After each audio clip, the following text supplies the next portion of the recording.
excited.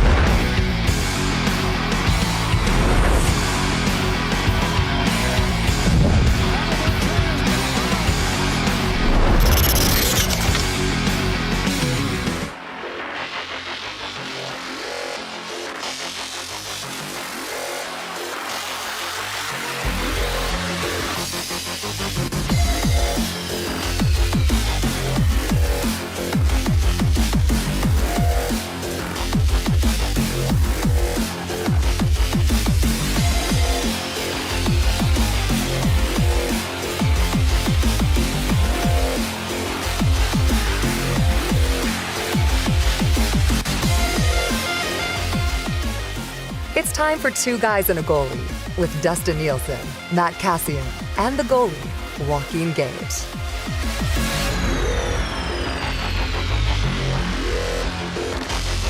$12:03 on the Nielsen Show. Jeez, it's been a long day. It's Two Guys and a Goalie. It's brought to you by GS Construction. And it's Cass and Gager. Gager at home today. Gager, how you feeling, buddy? I got a cough drop in here myself. I think Tommy Gazzola going around kissing us all on the lips as they hit the office a little bit. I mean, he's handsome, right? He is handsome. Says, hey, you want to make out in the back room? How you can't say no to that. No. So, yeah, but he's getting us all sick. So firm handshakes from now on for Tommy. That's it. What are you sucking on there, Gager? Oh, I'm just done. I was I had a lozenge in there because the throat feels quite razor bladey. So I don't know when I woke up this morning and my throat was feeling a little bit off. So I've just been hammering stuff down there for the last 6 hours. Just vitamin D, boys.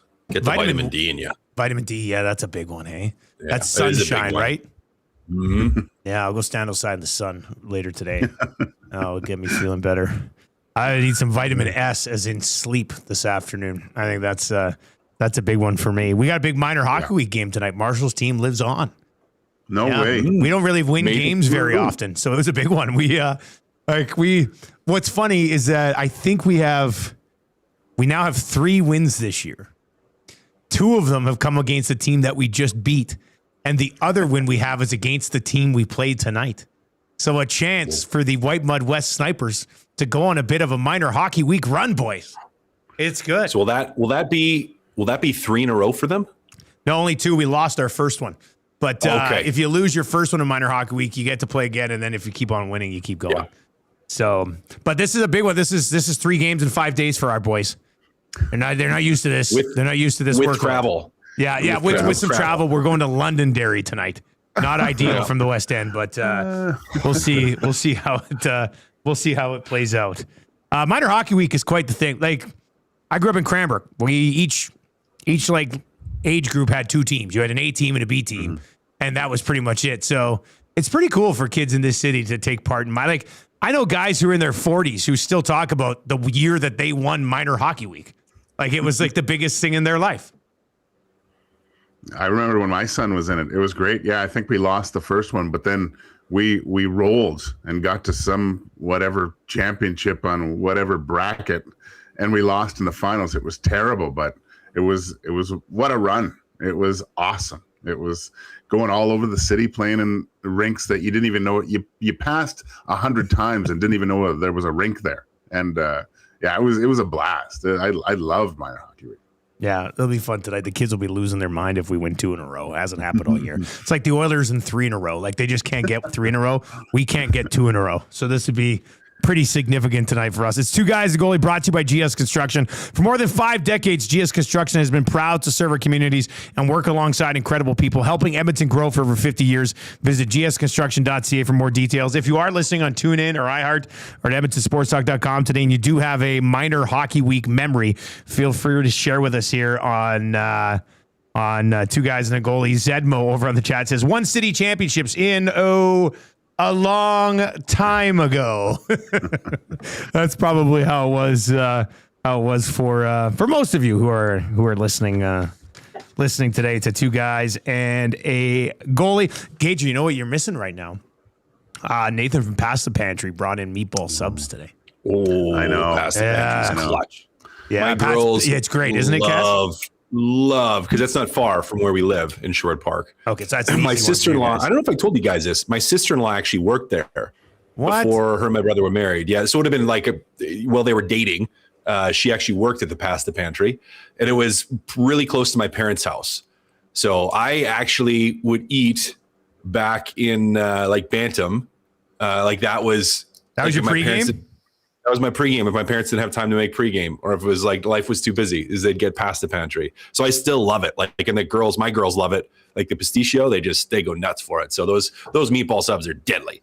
You're just locked in. Hey, Gager, this won't surprise you. Zach is like circling around the kitchen right now. There's a big box of them, and it's not opened yet. But like Zach's walked into the kitchen like 3 times. Been like, oh, what's going on?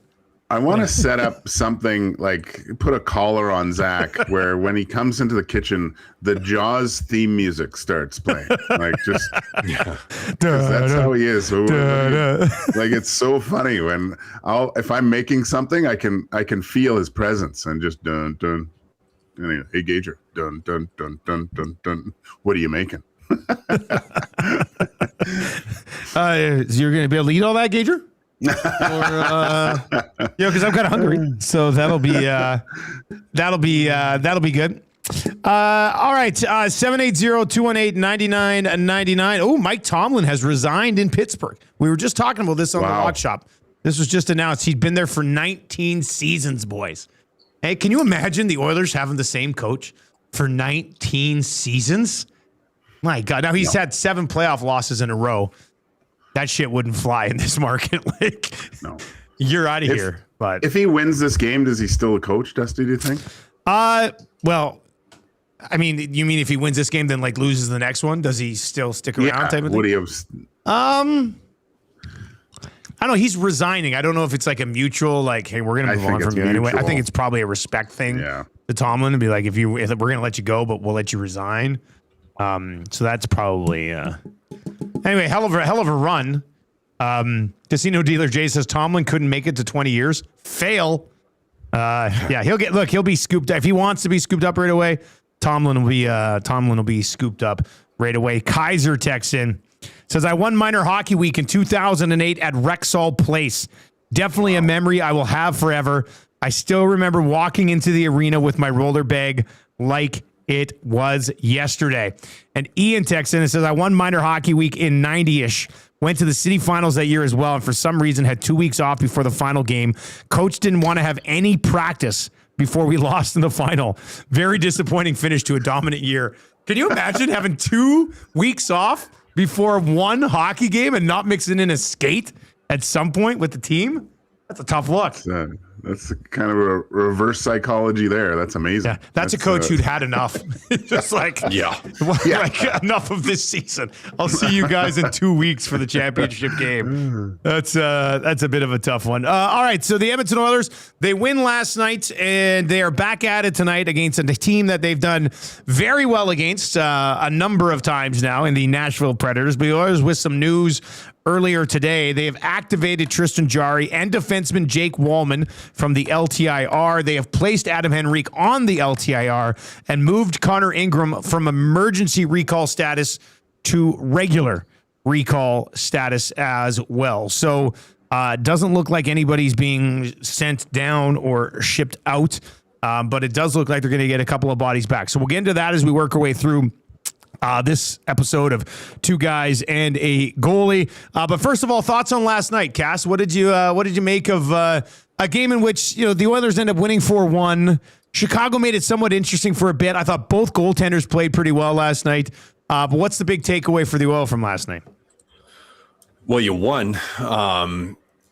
You won. Like it wasn't a perfect game. Chicago is surprising me a little bit this year with how they've played. Biggest takeaway, though,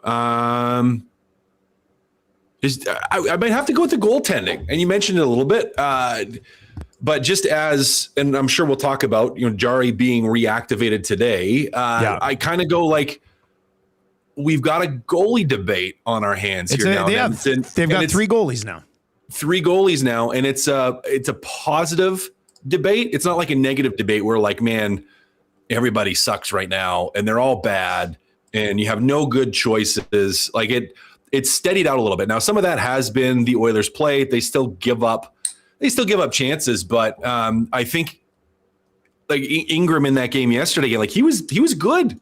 He was very, very good, and has just been steady Eddie out there for the most part. Had the one-off night, but has been steady Eddie, and the Oilers got options. So that's the biggest takeaway for me. Now, with Jarry being reactivated, was just the goaltending performance by Connor Ingram. Gager, what do you think of his performance last night? Very solid, man. Like, that's not easy to, I think it was 5 out of the 6 shots were just mano-y-mano. Yeah, turnover city there for a bit, eh? Like, yeah, it was, and to be ready. And I said this last night, the one thing that I really notice about Connor Ingram's game is the fact when the Oilers seem to be scrambling around, the other team's pushing a little bit, getting some chances. His ability to stop the play, like he'll get a shot on goal, control the rebound, smother it up, get the face off, get everything settled down, is really good. He did it like 4 or 5 times last night, especially in the last 5 minutes. Right? He's played good, man. I've become kind of a Connor Ingram fan here. I obviously didn't watch much of his play before, when he played against the Oilers a little bit, and from memory, I thought the Oilers had their way with him a little, but he looks calm. He looks very confident. He's a calming influence on that D side. You don't see, just the fact that his ability to control rebounds is really elite. I think it's helping some of the decor here, just knowing that if they allow a shot from a certain angle, there's not only a good chance that he's going to stop it, but it's also a good chance that he's just going to freeze it. And if you watch the goal that they scored, the shot came and Darnell Nurse just kind of stood there thinking, oh, he's probably got it, right? He kind of looked around and it got lost, and then they scored. But that, to me, that was a sign, you know what? Hey, this guy's got it here. I feel good about this. For everybody wondering what happens with the roster, so as of right now, they have 271,000. Thank you, Zach. Zach brought me a meatball sub from past the pantry, which I'm probably going to dive into on 2 guys. I'm sure he'll finish it if you don't. Yeah, he's trying to make sure everybody has some before he takes the rest of them home. They have $271,000 in cap space. Or 271K space remaining in LTIR with 23 active people. To activate Henrique and exit the LTIR, they would need to clear $2.6 million in an annual cap hit. So they've got 13 forwards, 7 defensemen, and 3 goalies right now. Puckpedia also adds, with Ingram moved from emergency to regular recall, he needs waivers once again once he reaches 10 games played starting from today, and then 30 days on the NHL roster from when he was first recalled. He's at 25 days right now. Therefore, if he's on the roster for 5 more days, he will need waivers.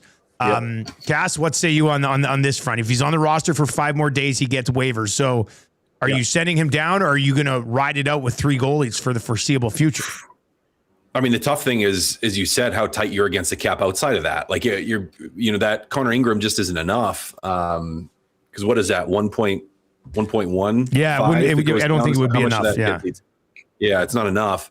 So you're going to have to. Oh man, what else are you going to do? Like, are you going to try to clear Regula through there? Like to keep the 3. This is when Henrique comes back, and Henrique's not going to be back till late February. He's not going to be back for a little while, so you have some time. Yeah, so you could run these 3 goalies, I guess, right now. You could run them. I'm not really a fan of that. Like Gager, I was on Gager's thoughts on this. I want to hear Gager's thoughts on it too. Like, did you ever have to run with 3 goalies? And tell us about it if you did, and if you didn't, just kind of give us what you think you would have thought. Like, how would you have reacted if you had to run with 3 goalies? It sucks. It's terrible. You go out for practice. You're kind of the guy that's starting might take the net, and you want to get your reps in, and you're doing line rushes, and you're counting how many line rushes I had. Then you go, maybe you switch with the other guy, and then you're counting how many he takes. Is he taking more? It's just, I did not like it at all. It was very frustrating. And then just before games, who's going to play, to the point where you're sitting in the dressing room. It's I don't think it's good for a team to run with 3 goalies over a period of time. It's fine if how long Jarry's could they injured. do it for, Gage? Or do you think like Jarry's just getting ramped back up, so maybe not going to put as much on him right away? And look, I mean, he's had injury issues multiple times now this year. I think you probably want to try to keep all 3 guys. So how long would you be comfortable with it? Like a week? It may. That's it. Yeah. That's if Jarry's good and ready to go, then you have to make a decision. The problem is, guys, if I'm another team and I've seen Ingram's body of work over the last month, and I'm questioning my goaltending, and looking at his price point, I don't think Ingram clears or he goes down. Like someone's going to pick him up. I think you either send him down in 5 days or he's up to stay. Like now, does Pickard get claimed? That's the other.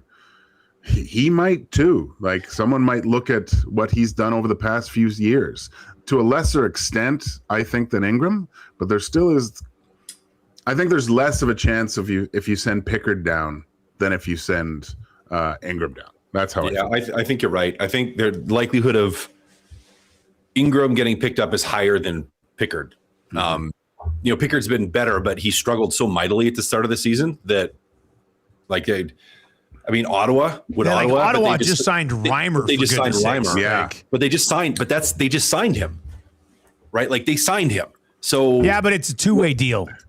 So is it a 2? Oh, I didn't see that. I'm pretty sure it's a 2-way. So. Yeah.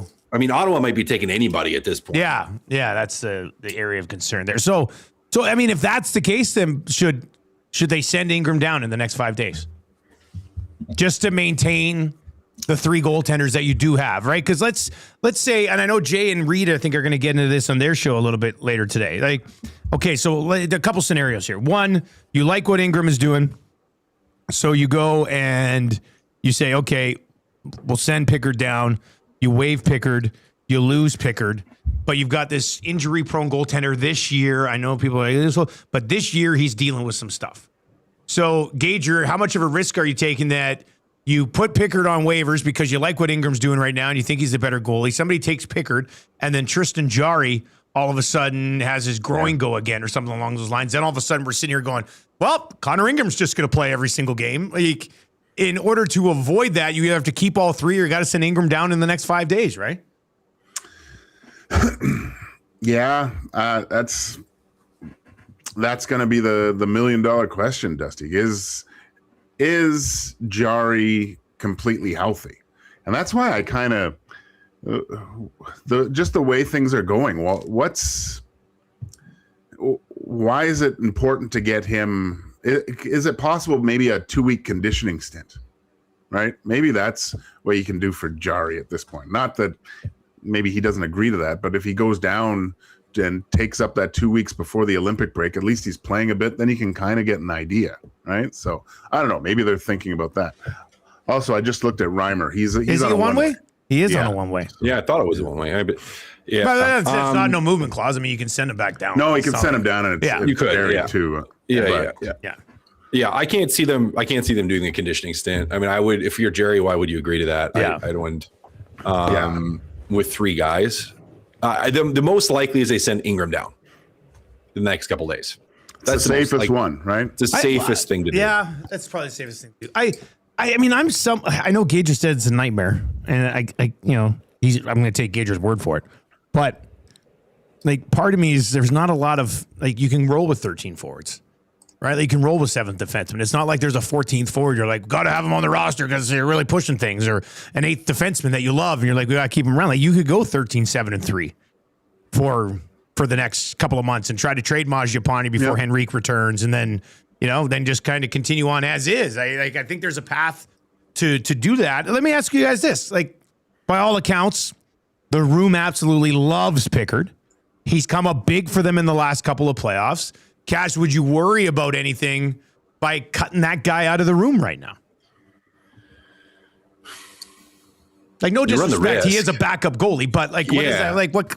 You run the risk of a guy that's been there and battled, and that's the risk of it. At the same time, do you want a guy that's just kind of been with the backup with you before, or do you want a guy that's a starter heading to the playoffs, like or potentially a starter for the Oilers? Like, do you want the best goalie possible, or do you want your buddy? And the answer might fall for different people on different sides of that. Yeah. Which then you do run a risk of that. Like you do, because there is something to be said for loyalty and for sticking with your guys and for guys inside of the room wanting to play with and for each other. Like, we all know it's a business. We all know that moves happen, trades happen. That doesn't mean it's easy, and it doesn't mean it's not going to affect you. Like, I don't know. Like, that's part of the unknowables weighing into it, is like, you don't know. Will it affect it? Because if it does, I mean, you can't do it, but you don't know until you actually do it or don't do it. So it's tricky. That's the trickier side of this, Dusty. My first inclination would be that Pickard, I mean, we talked about all, but like, for a guy who's been playing as poorly as he has this year, I sort of think he should clear waivers, but I've been wrong about waivers already. Like, I didn't think Philp was going to get picked up on waivers. It's just so, I don't know. It's interesting. A couple of comments. Max Mazuzu says, only the Oilers can go from all of the goalies are crap to we are keeping too many goalies around, which is an interesting way to look at it. And the Doc 666 says, I'm sure this goaltending clown show is exactly what McDavid envisioned when he signed that extension. Well, I mean, I think he's probably pretty happy that, Tristan Jarry looked okay when we saw him before he got injured. Connor Ingram has looked decent enough so far, and even Pickard's had a couple of okay games since he started the season absolutely horribly. So there's that, I guess. Hey, as far as last night's game goes, Gager, your thoughts on the Hyman goal off his thigh being called back for a kicking motion? I think it's a goal. Like, he's going to the net. In slow-mo, you see the extending of his foot, but if he's going backwards and it hits him in the pants, but he extends his back leg, is it a goal? Like, I don't consider that a kicking motion. It's off the post, off the thigh, and in. It's even though his leg was moving forward, like in a pendulum kicking style. But I mean, when you direct the puck in with your skate blade, sometimes there is that there is momentum of your foot going towards the net, but you're using the blade to angle it in. Yeah. It's kind of the same as with your pants if you're doing it. But I don't know. I thought it was a goal. Whatever. It should have been. It actually reminded me, I had one called back in Rockford, Illinois. Very similar situation. Went off my pants like that. I think Kyle Riemann, who's still officiating the NFL, was the guy that called it back. Remember those? That one sucked. That was stupid call. Should have been a goal. I think it should have been. Like, I don't know. It's not one where I'm like blowing up angry, where I'm like, how dare they ever? It's like, I can see the point they're making by saying it's no goal, but I just disagree. I'm like, it should have been. It should have been a goal. Like, that's some of the tricky part of it is like with so much of that stuff where I'm like, well, was he intending to kick it in? Was he intending just to deflect it? Because it's like, well, you're allowed to deflect, but you can't kick. So like, is he trying to deflect and put his leg in a position to deflect it? Sort of felt like he was just sort of trying to get his body in front of it. Like, just body in front of it. And that's what I mean. It's like he's trying to deflect it, not trying to like directly soccer kick it in. I also think, I don't know, this isn't in the rule book. So I want to hear what you guys think of it, but I'm kind of like, you should be able to, like, if you can pelvic thrust and put a puck in the net, should be a goal. Like anything above your knee, if it goes off above your knee, I agree. Above your knee, it should be a goal. Like above your knee, because you're not kicking it. Like above your knee, and like sure, with you the ones with the hands, you don't want guys like grabbing it and throwing it in or like batting it. I understand that, but like anything basically from your shoulders, like shoulders into your body, down your knees, like a I don't know, not like a reverse strike zone, but like that should just be goal. It's just let it be a goal. To me, a kick has to come off your shin or your foot. Yeah. Right. So I thought, yeah, if that's the rule, like, that's the rule. But I thought they got hosed. I thought that shouldn't be the rule. Like that's if you really watch it, and then we watched it so many times last night when they were on the replay. Hyman's intention was more to knock it down. You know how in footballers, like they get that long ball or whatever, and they trap it with their body and pop it. That's what his intent was, right? His intention wasn't to angle this thing off his thigh and into the net. He was trying to knock it down so he could get it to his stick, but it just bounced at a weird kind of thing and kept going in the air. Like you could see the attempt of him trying to knock it out of the air, which is too bad he missed, because then of course it's a goal. But the intention wasn't just to kick it. It was to knock it down so he could put it in with his stick. 780-218-9999, 780-218-9999. Shout out to Pasta Pantry for these meatball subs. They're absolutely delicious. Also going to have lunch delivered to me tomorrow from Hernan and Tommy for this Kapanen bet. Gager, there's no way they take Kapanen off that line tonight, right? Have we looked so far today, Dusty? There's well, it wouldn't be a skate today, right? They wouldn't. They probably. Yeah, it's gonna go right. I guess. Yeah. Right. No, there's no way. They just won again. No, that line's played well. Yeah, he should have had one last night. Spencer Knight robbed him there in the first period. That was, I can't believe that they've actually stuck with this. He even delayed. Like at first, I thought he didn't wait, but he kind of waited out. Great save by Knight, but no, I think this is in the bag, Dusty. Good call on this. What do these guys have to get you though? Because I think it has to be quite substantial. The fact that you were going to buy everyone in the whole staff, office chicken. Yeah. And if they just bring you a couple nugs and some fries. I think I get to place an order, don't you think? I mean, that's. Oh, I think you should. Yeah, And I was thinking Popeye's spicy chicken sandwich, the classic chicken sandwich, spicy. Mm-hmm. I want the mashed potatoes with the Cajun gravy that they throw on there, and I want an order of the nuggets. That, get me an 8-piece and I'll probably share a couple. Zach will probably have one, right? Who are we kidding? Give me some blackened chicken dip and a nice beverage, and I think that'll be enough for me. I don't think that's too much to ask. I think it should be delivered. Should I get to more? You, you guys think I should get more? Yeah, I mean, I think you should get. I think there should be enough to bring home. It's like I know there's odds and that sort of stuff, but the odds were well in the favor of him getting pulled off the line. If we look historically, that's true. This is the underdog story right here. Underdog story. I'm going to write an AI song about the underdog story of Kapanen on Knobloch. And you would have had to buy way more. So I don't know. I'm just kind of like, they probably should get you more. That's my opinion. I wouldn't. I might even go, you know what? It's minor hockey week. We're busy. Be the hero and bring the bucket home for the kids. Right? Oh, geez. Yeah. So I'll get something for me and then bring home a bucket for the family. Yeah. Tam would appreciate that too. That's a good idea. All right, well, we'll see. We'll see what I'm able to get out of those cheapskates. We'll see what happens. But it should be going down tomorrow lunchtime on the oil stream. Haji says, if there was ever a bet in which someone used their game sense, it was this one. I didn't doubt it would cash for a second. Wow, Haji, thanks, man. That's outstanding. Thanks for having my back on that one. Not a lot of people did. Runner 83 Runner says, I wonder what Dusty's odds at the beginning of the week of winning were. Like 9-1, or we just write down whatever you want. Yeah, it was. I think I probably would have been like a 4-1 dog, right? 4 games mixed in there, 4 chances to yank him off the line. I'd say higher than that. That was just going from past line juggling with Knobloch. But this is kind of a low-key miracle here. Like, let me ask you this, Cass. How much longer does he stay with him? Are you want to bet on it? I mean, no, I'm about to cash one bet. I'm not going to get carried away. I had a bunch of people this morning be like, triple down on it, Dusty. Triple down, double nothing. Yeah, double or triple down on it that he's going to be there another week. No, I'm going to enjoy this Popeyes tomorrow. Do you think he makes it to Olympic break? You guys think that's too long? That's sort of the next marker, isn't it? It is the next marker. I think that's probably too long. And obviously I'm a pro Kapanen guy, but that's the rest of the month in a little bit.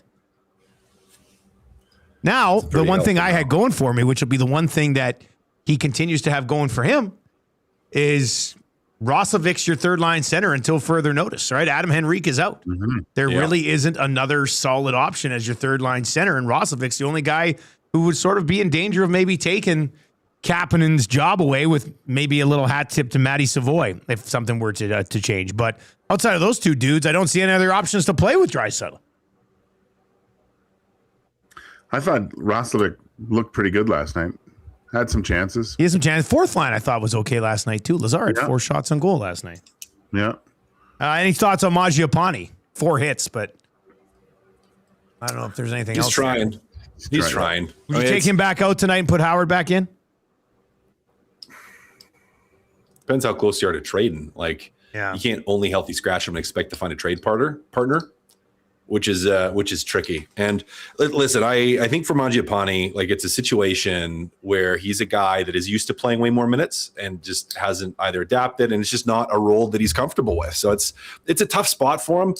I think I'd leave him in. Oh, yeah, I think I'd leave him in. Yeah. Give him one more. Gager, what would you do there? Yeah, I think I give him one more. The only thing is Howard's dad on the trip?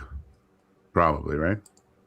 Might try to get him both a game. Try to get everybody That's a game. Yeah. I mean, if Howard was to play and Jarry and Walman play, that's pretty much everybody, right? Yeah. So, plus it's Nashville. They usually crush. They roll Nashville. So I think you can mix Howard in there a little bit, I guess. I'll tell you this. I'll be absolutely shocked if for some reason they're like, Howard's back in and he's playing with Draisaitl tonight, and Kapanen's going to go down and try to drive a line with Roslovic. I said, not today. Not today. That would not be good. All right, a couple other things around. Oh, Connor McDavid's 29th birthday today. I wanted to get into this. So 29 years old. Would you guys, if when he was coming into the league, he was a very big deal. Like, we knew this guy was going to be special. So two-parter here. Gager, you can, Cash, you take this one first. What has impressed you the most about McDavid now as he turns 29 in his first 10, 11 years in the league? And has he surpassed the expectations that you had for him coming in as a highly, highly, highly touted first overall pick? Yeah. Yes, he has surpassed those expectations. I expected him to be really good, really, really good, but not this good. And I remember that my expectations changed quickly the first time that I watched him play live, up close. My buddy Adam, chiropractor out of Sherwood Park, Adam Sandmeyer, good dude. We went to a game and he had some really good tickets. So we were sitting, I don't know, like 6 or 7 rows up, which is a lot closer normally than I sit. And just watching him play, like the I speed was just at the time, the speed and his explosiveness. I was like, no. I was like, this is on a different as an level. 18-year-old.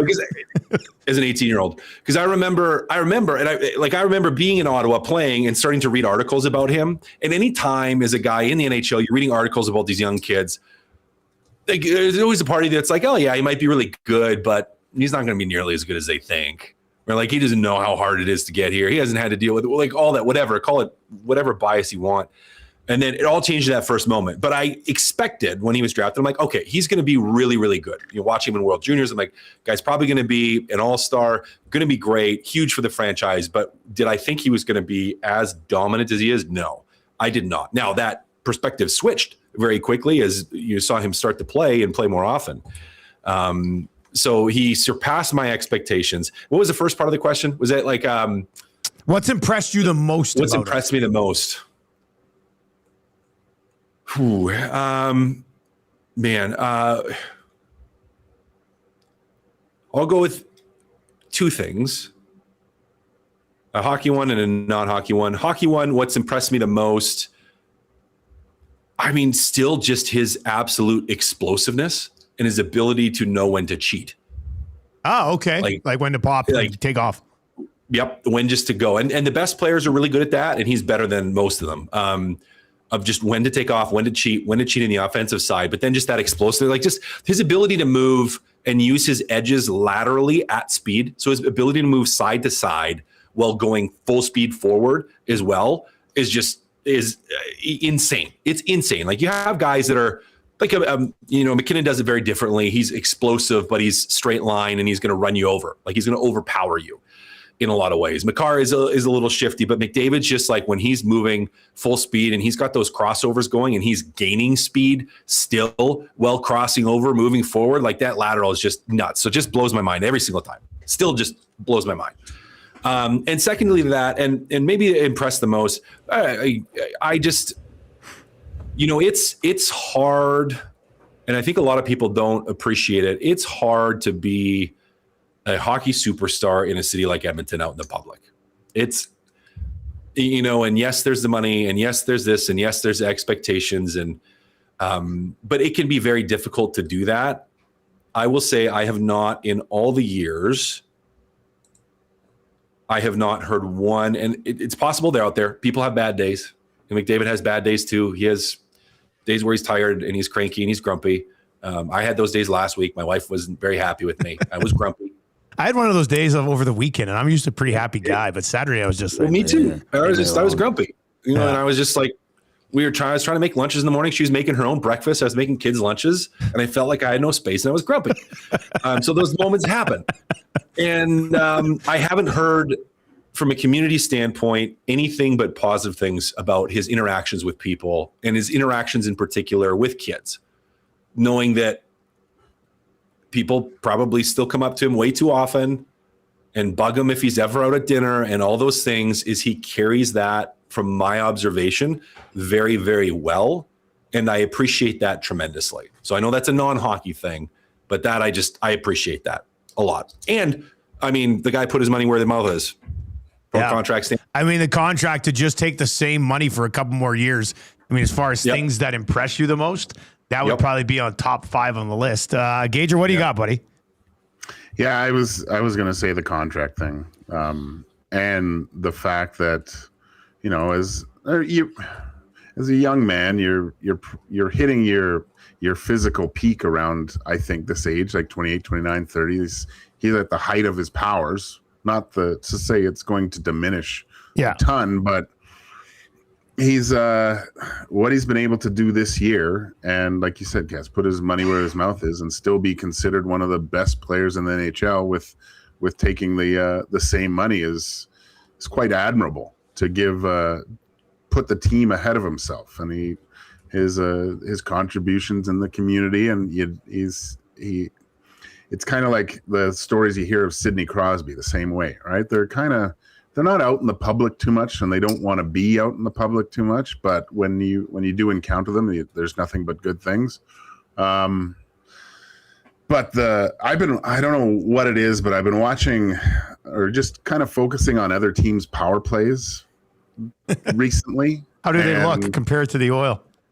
It's night and day. Yep. Right. Just to have, like, obviously there's certain players that create space and open things up better than others, but a lot of players have explosiveness. Other players have speed.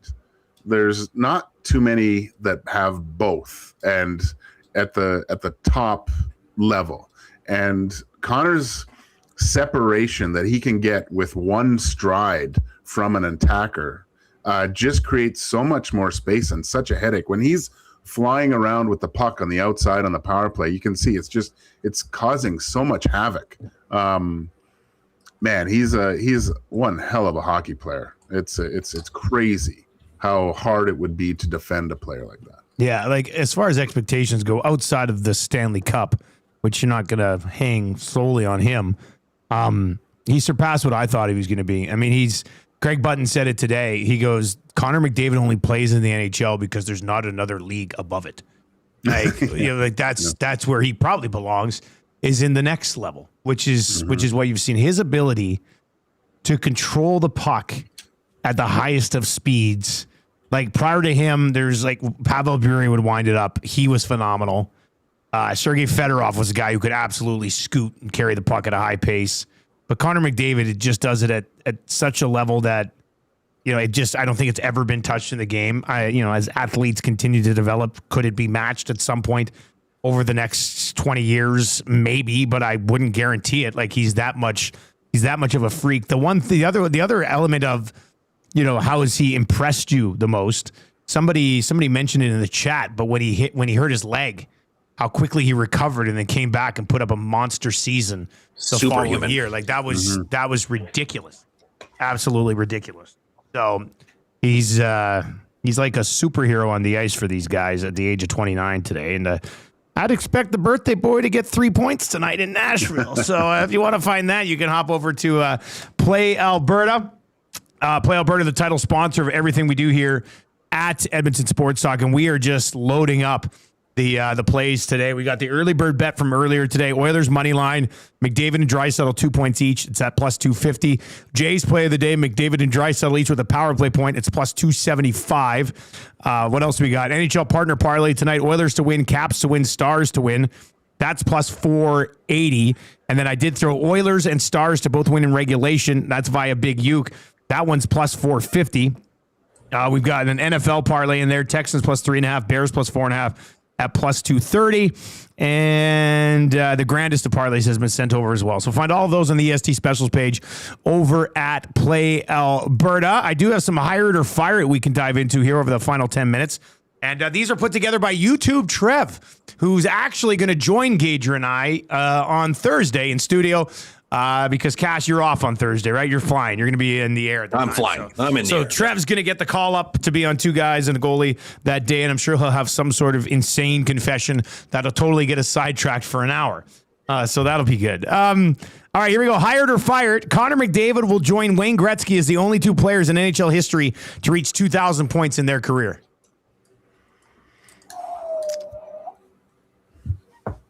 I'm going to hire it. This is an instant hire it for me too, man.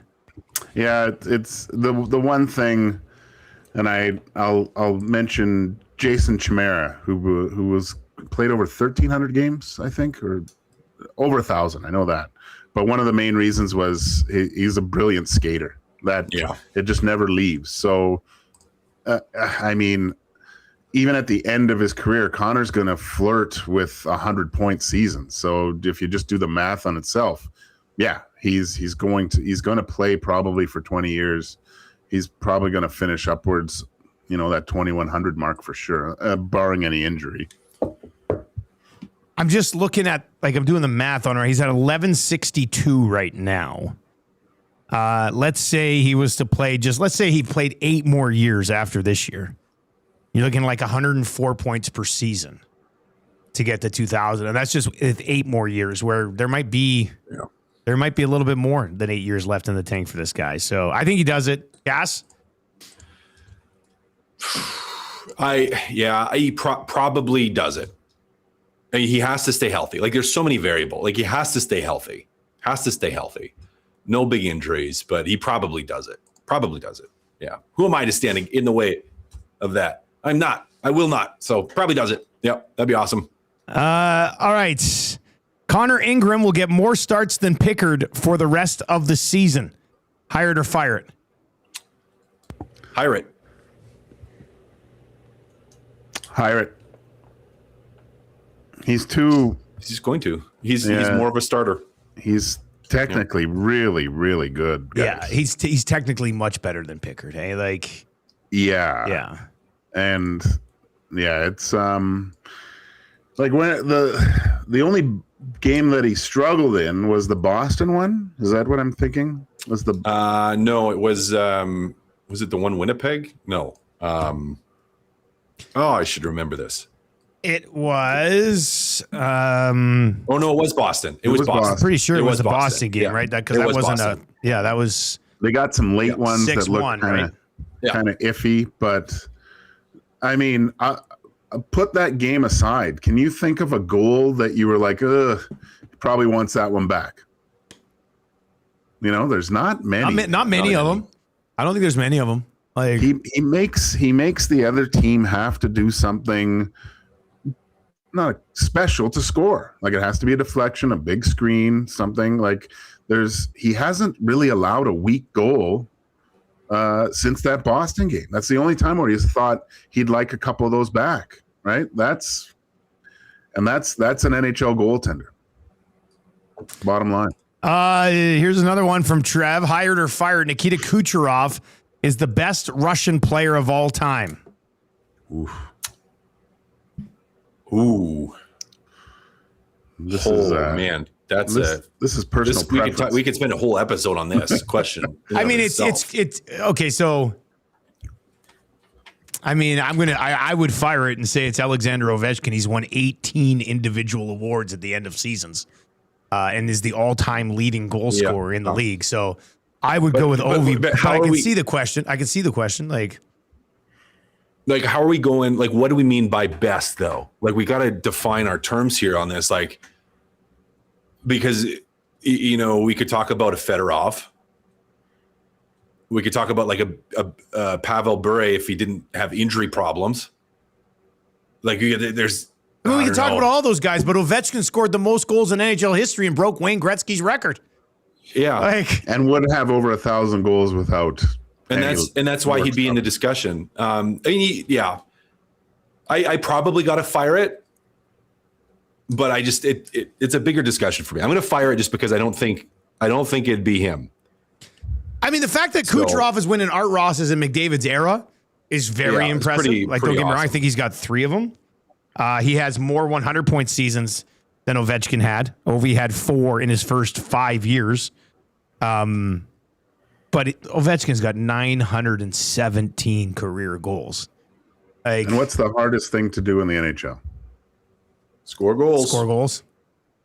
So, yeah, I mean, Kucherov puts himself in the conversation for sure with the other elite Russians, but I think, I think he probably got a fire. But Cass makes it interesting. I mean, let's see where it ends. Like, how many years has Kucherov played? He's already played 1, 2, 3, 4, 5, 6, 7, 8, 9, 10, 11, 12. He's already played 13 seasons. He's got 5 100-point seasons in there.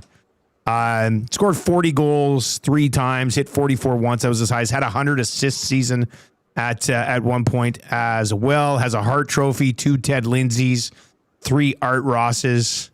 It's a really, really good resume. I still think you got to probably stick with Ovi. Kicking the puck in the net should be allowed. Hire it or fire it. Fire it. Yeah, fire it. I mean, you can't have like a player tie up another player's stick in front of the net and have the player able to kick it in. Like you can't. So no. Now again, I think near hire is okay. I also don't think bat it with your hands. Like you should have to try to play it with your stick. But if it bounces off above, like if you can kick it in above your knee, you pelvic thrust that in, you use your tummy. I do want to see a lot of pelvic thrust goals here in the near future. That would be fantastic. Yeah, it should be worth I'd be 2. all over that. It should be worth 2. So no, I don't think, but fire it. It shouldn't be allowed. What about the WHL rule where if it's outside the crease, it can count? I got time for that. Right? It eliminates the safety hazard of why you don't want people kicking it in. Yeah. I don't hate that.